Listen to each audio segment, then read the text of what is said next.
Hello, great people. Does Vice President Kashim Shettima have ties with Boko Haram? Is he sympathetic to terrorism? Well, the Vice President don't come out to defend himself, and he has something to say. And in a moment, I'll be playing you the video of the Vice President. You will recall that there was a picture that was circulating the media space recently, and I believe you can see the picture on your screen at the moment, where people were saying that Vice President Kashim Shettima, he was governor of Borno State at the time the picture was taken, that he was sympathetic to the cause of Boko Haram. But Vice President Kashim Shettima has come out to defend himself as at when that picture was taken when he was governor. Not be waiting happen with that too. Please, my dear people, I need you to listen very attentively to the argument of the Vice President. And I would ask you, do you believe him when we watch the video? But after watching it, we'll dissect the associated issues. We'll be digging up some things. We'll be shaking the tables. We'll be unearthing some facts. And we'll be dissecting all the associated issues on this episode of Politics with Joshua Plug, Dr. Omoshola. First, let us go and watch the video of the Vice President. Remember to listen attentively to his argument. Then we'll come back for some great discussion. Let's watch it. The jockey relationship between the Kanuris and the Fulanis. When Boko Haram moved to the Sambisa forest, they allowed the Fulanis to graze their livestock until wars trickled down to them that the Fulanis were revealing information on the movements of the Boko Haram to the Nigerian military. So they dropped them away, confiscated all their livestock. Very wealthy individuals became destitute overnight. Most of them became my guards. In the schools, the government was building across Borno State, because underneath the mayhem of Boko Haram, beneath the nihilism lies the real cause, which is extreme poverty. And education provides us the greatest tool of really addressing the root causes of insurgency and banditry. So we are crazily, massively building educational facilities, and most of these Fulanis were the megas in those facilities. I took it upon myself to break the intergenerational transfer of poverty, to reach out to those Fulanis and enroll their kids to school. I was even giving them rice, beans, clothing items, just to convince them to entrust their kids to me so that I can take them to school. And I was not keen on mixing them with the local people because they are the poorest of the poor. I even built a school, a special school. All the classrooms were air conditioned. We were using digital education aids. We were feeding them 2 times per day. And we were bringing buses. Buses were conveying them from their homes to the school, just to encourage the parents. Regularly, whenever I go on visits, I used to sit down with the parents, eat, chat, just to win their confidence. One of those pictures recently went viral. Shettima dining with bandits and Boko Haram in Maiduguri. But I have developed thick skin to such accusations. There you have it. My people, I beg, I want to ask you one particular question. And if you are watching me right now, I need you to please answer me in the comment section. Just yes or no. It's okay by me. You can add to it. You can share your opinion. But at least make sure you type yes or no. Do you believe the story of the Vice President? Do you believe his argument? I look forward to reading from you in the comment section. But I must say that it's good the Vice President have come out to defend himself. But then, do you believe the story of the Vice President? Definitely, I look forward to reading from you. But in all of this, one thing I can point to is that Vice President Kashim Shettima, now he defend himself.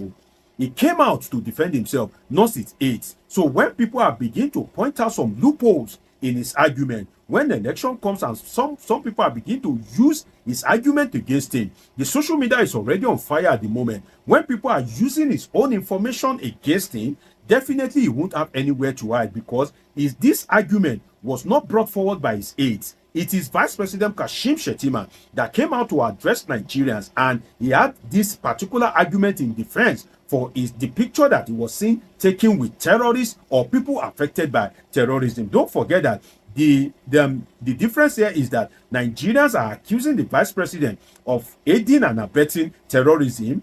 The Vice President is saying that that picture was taken when he was sympathizing with people affected by terrorism.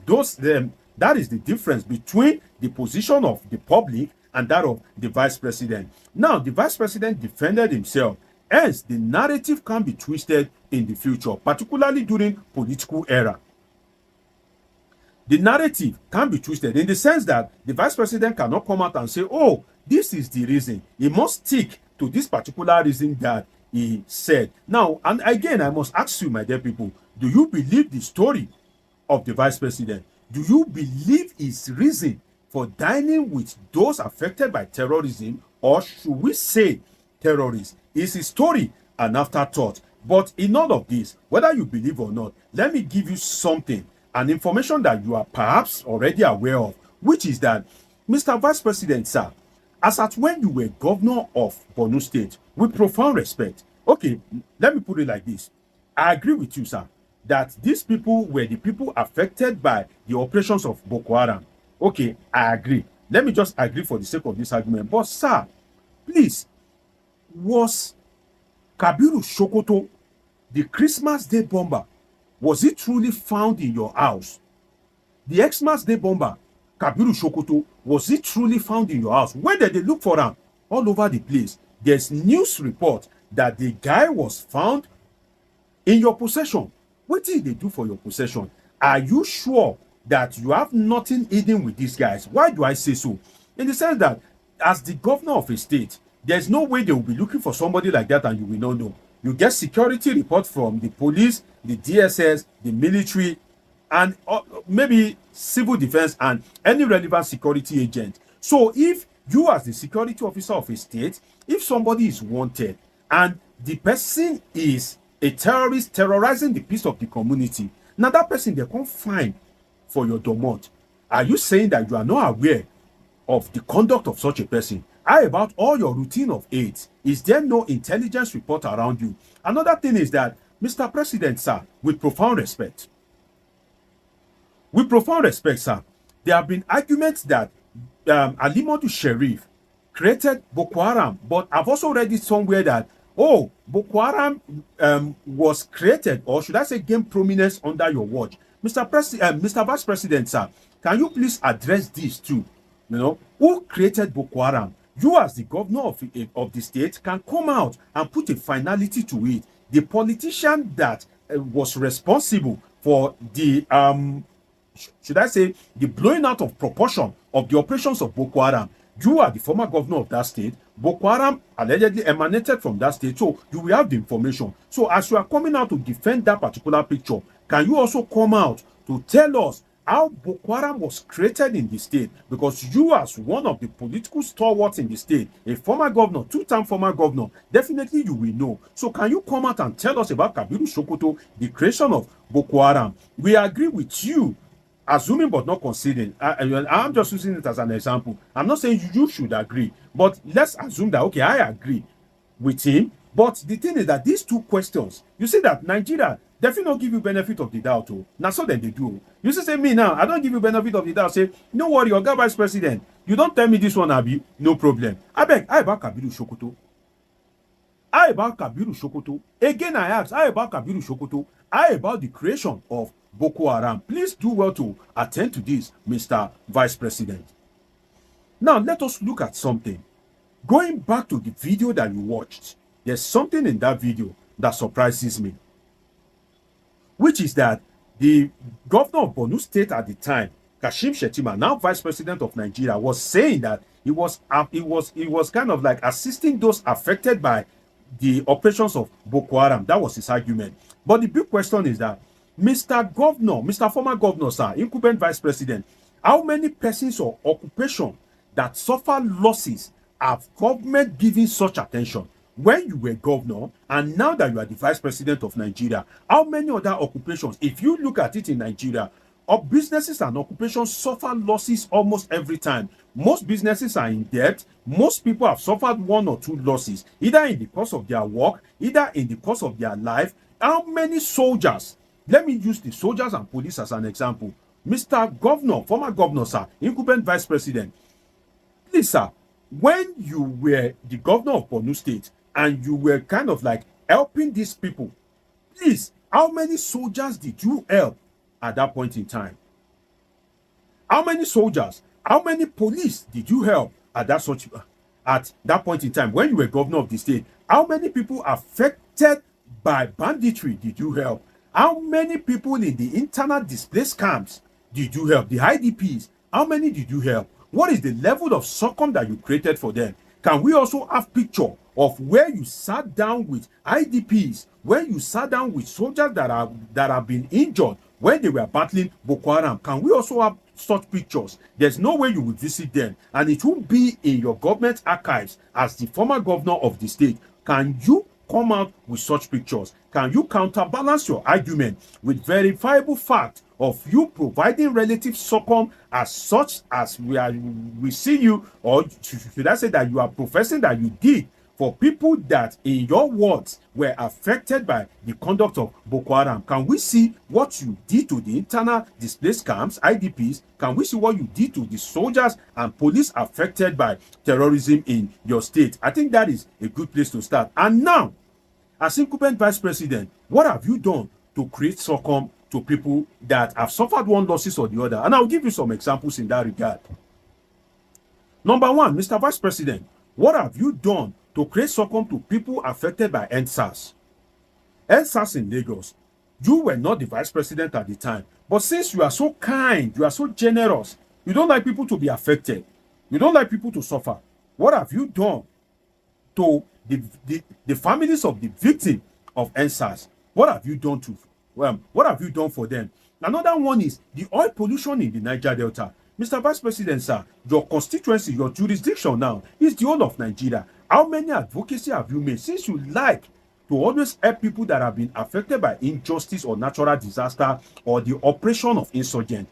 Please, what are you doing to bring succum to people affected by oil pollution in the Niger Delta? What have you done? What have you done to bring succum to the people of Yewata? Mr. Vice President, with profound respect, sir, what have you done to the Yewata people since bandits raided the community and wreaked havoc? What have you done to bring succum to such people? What have you done to the victims of Boko Haram, ISWAP? What have you done? And we need a dossier, we need a record, a documentation of what you've done, since you are arguing that you are very generous and kind.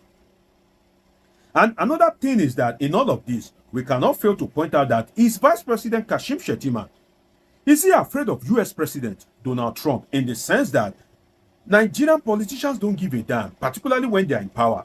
But the way the Vice President is confessing, the way he's asserting, the way he is trying to, bring up argument, construct narrative that will save him, is he afraid of US President Donald Trump? Why is this coming to light? Why is this argument coming to light now that President Donald Trump declared Nigeria a country of particular concern and beaming a searchlight on leaders that are complicit for insecurity in Nigeria? And another thing is that, why is this picture recirculating again? Is there a political dimension in all of this? But then, even if there's a political dimension, can you use the opportunity to answer the numerous questions that I've asked in this particular video? So if you are afraid of Donald Trump, trust me, some of the information in the domain of the US government is more than what you can twist or what you can change. If the US have facts against you, definitely they will come for you when the time is right. My dear people of God,